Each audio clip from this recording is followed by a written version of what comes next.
Good evening and welcome to Just For You. Here are some of the concerts that are coming up. At the Oakland Alameda County Coliseum on March 27th is the Marlboro Country Music Concert featuring such groups as Alabama, Merle Haggard, and the Judds. The concert begins at 7 and tickets are $16 and $18.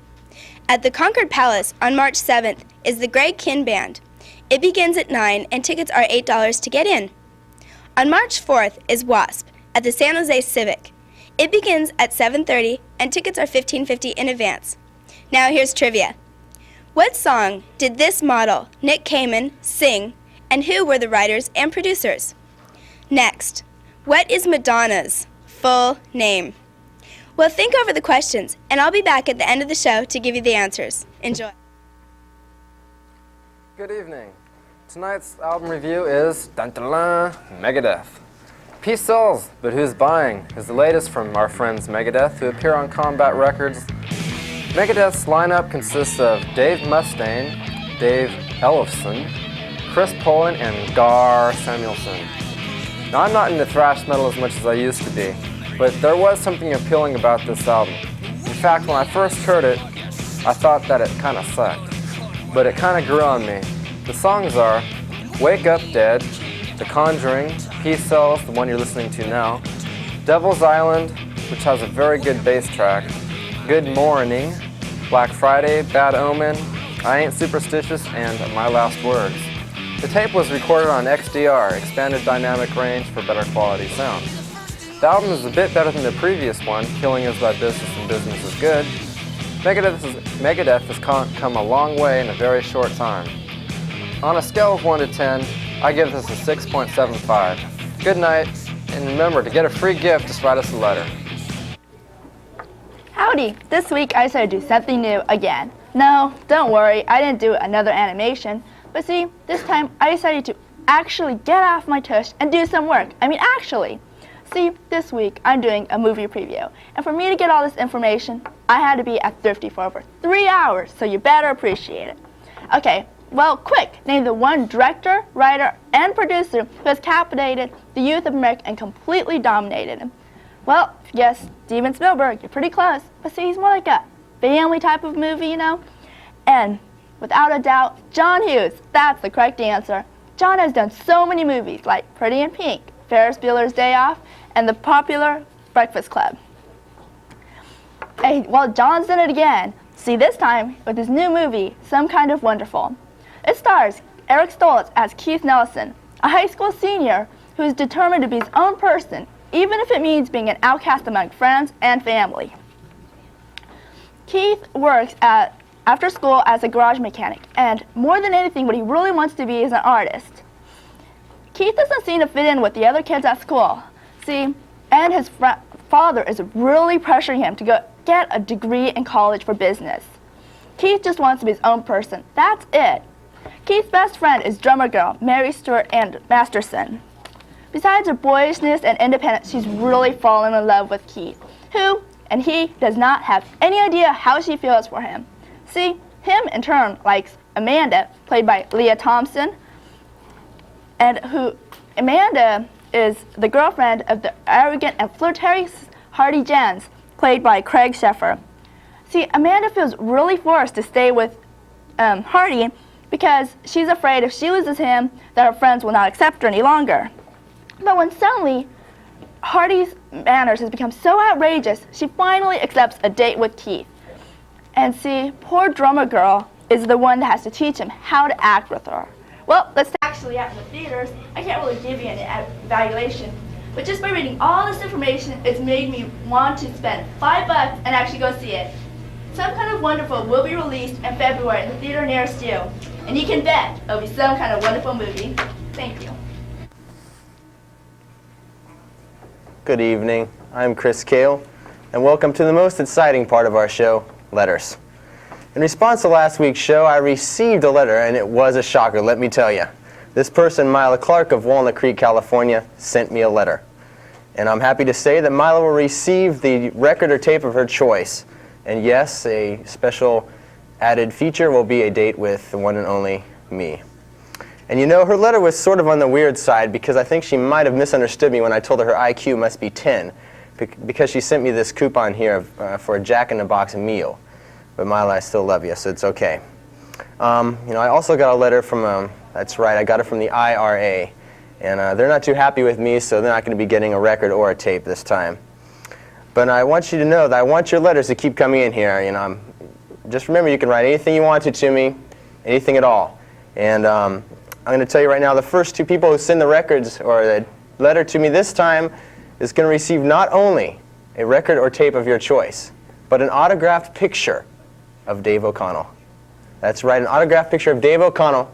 But that's not all. You're going to receive, the people who send these letters in are going to get their names put in the grand prize drawing for a night on the town with party boy Dave O'Connell. Just remember, that's 3131 Stone Valley Road, Danville, California, 94526. Make that in care of Chris Kale.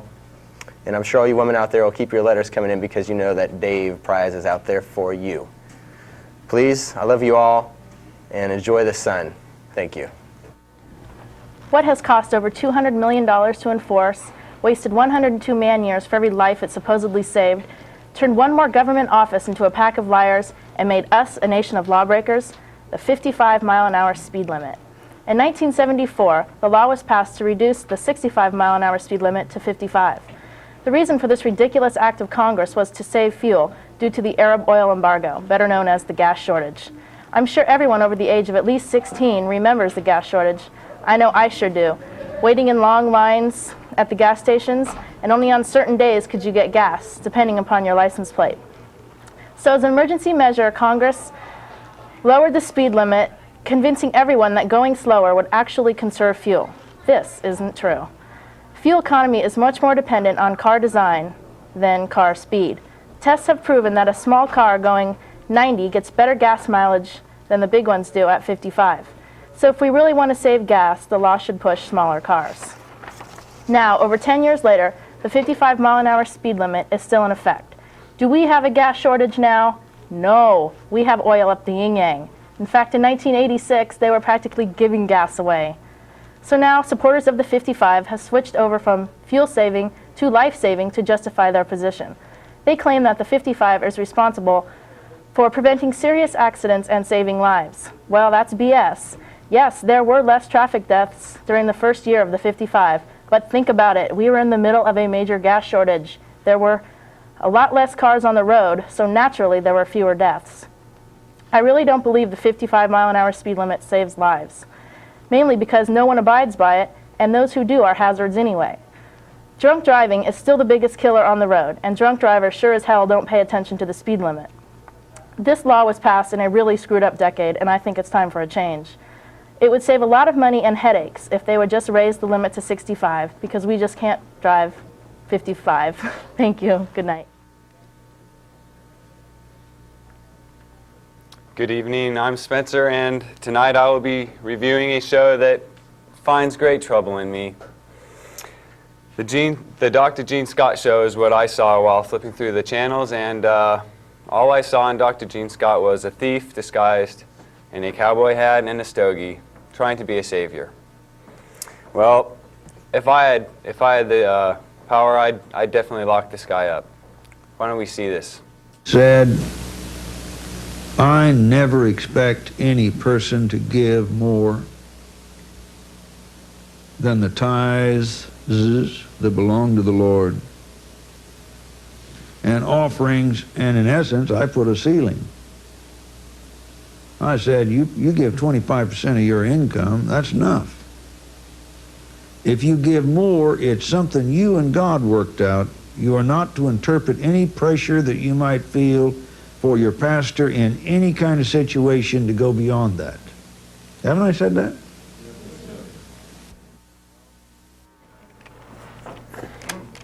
Well, as much as I like Dr. Gene Scott, he's a thief, and the top rating I could give him is a 2. Why don't you hang on? It's a phone. Whoa. Speaking of the devil, it's Dr. Gene Scott right now. Yeah, I watched the show. It was terrible. You're a thief. Yeah. You know, I could only expect this from you. You want $2,000. Oh, you want to give me $2,000? Yeah, I love you. God bless you. It's in the mail? All right. That was him. I love him. He's a great guy.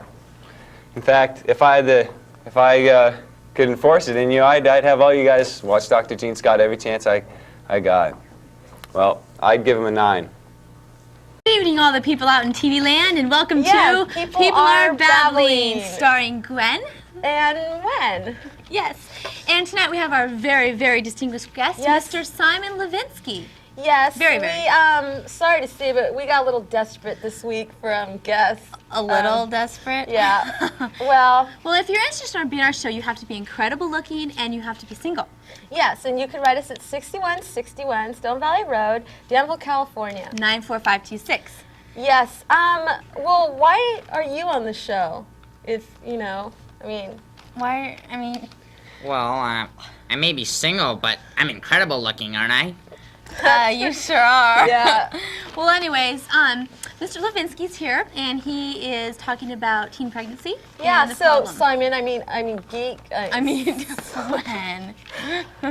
So, well, anyways, he's a sexual therapist, and tonight we're dealing with how he prevents prevents teenage pregnancy. So, I think we all know how to handle yeah, we do. Well, what do you think? Well, I don't know. I have this synthetic graph here that I've previously engaged. It shows the sexual reproduction activity which occurs at the time of the certain, well, I don't have to get into all of that, do I? But basically it shows how you can prevent all these types of different occurrences. Yes, we see. Thank you. Yes. Well, how would you know about sex? I mean, we don't mean to be rude or anything, but you just don't look like the type. I you mean, know, I bet before. I mean, yeah. Well, hey, yes, I guess. I don't know. I'm kind of the type, aren't I? I mean, two good-looking girls are in kind of fact, attracted to me. I bet that you, like at night, beat your meat. Well, no, actually, when I eat dinner, I use the fork and I kind of stab the meat to get the luscious juices flowing so it tastes a lot better. yes, Oh, we that's see. really We nice, see. Simon. Well, how do you exactly prevent teenage pregnancy? Well, I like to inform young, good-looking guys like myself about the different precautions of which they should use during the sexual... Yes. Well, We're running I out think of we're out of time now. Unfortunately. Yeah, But we'd really. like to thank you, Mr. Levinsky, Yes, for and joining us. Simon, is there any last-minute words you want to say to our audience before we, leave? And Well, in other words, cover it up, all you guys. well, gotta run. See you next Bye. week. Bye.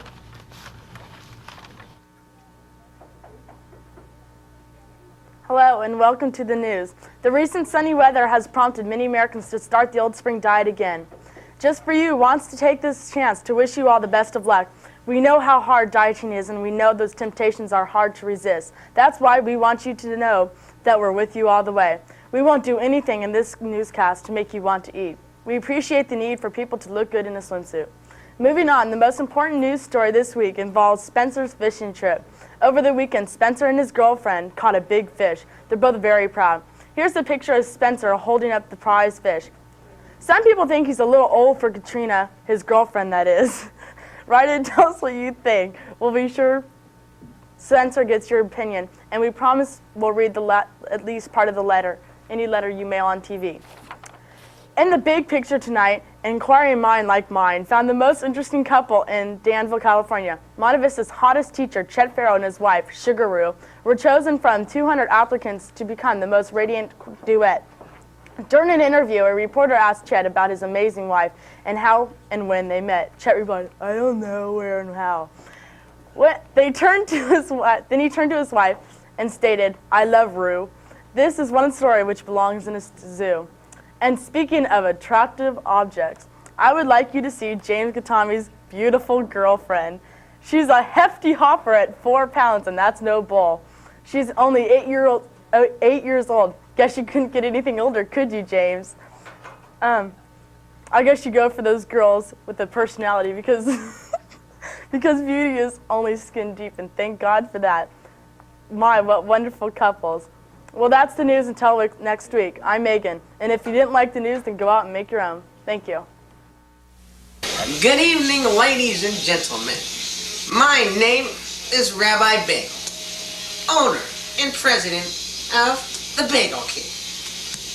During this commercial, I urge you to shut your doors. Don't open them, because it's probably our competitors trying to get a look at our new Ultra Bagel.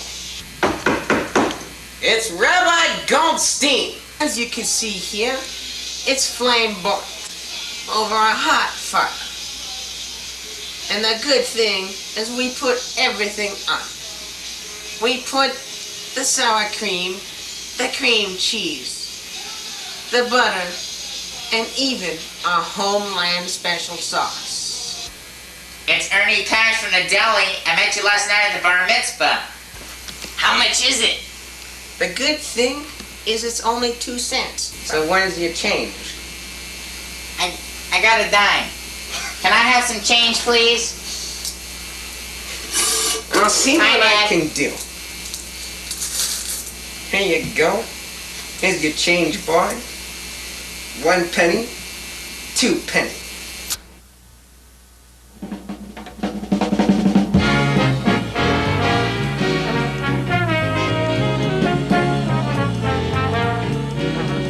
And now from Danville, it's the evening stretch with Chris and Spencer. Now, Good evening. tonight, As you all well know, I'm Chris Hale, And I'm Spencer Hansen. and welcome to The evening stretch. Tonight, I'm sure you're probably all wondering why we have tape on our faces. The answer, greater oxygen intake. And aerodynamics. Right. Spencer? Well, tonight we will be focusing in on a problem that is widespread throughout the world.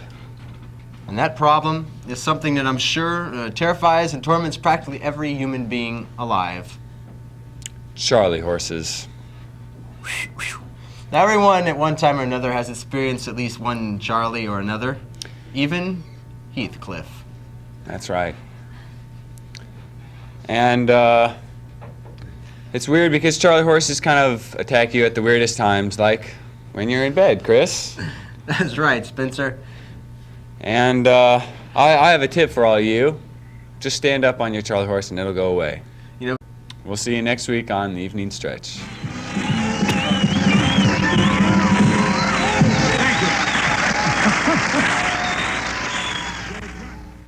Hi, I'm back with the answers to the trivia questions.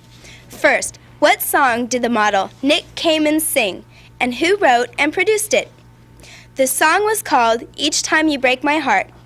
The writer and producers were Madonna and Steve Bray. While we're talking about Madonna, the next question was, what was Madonna's full name?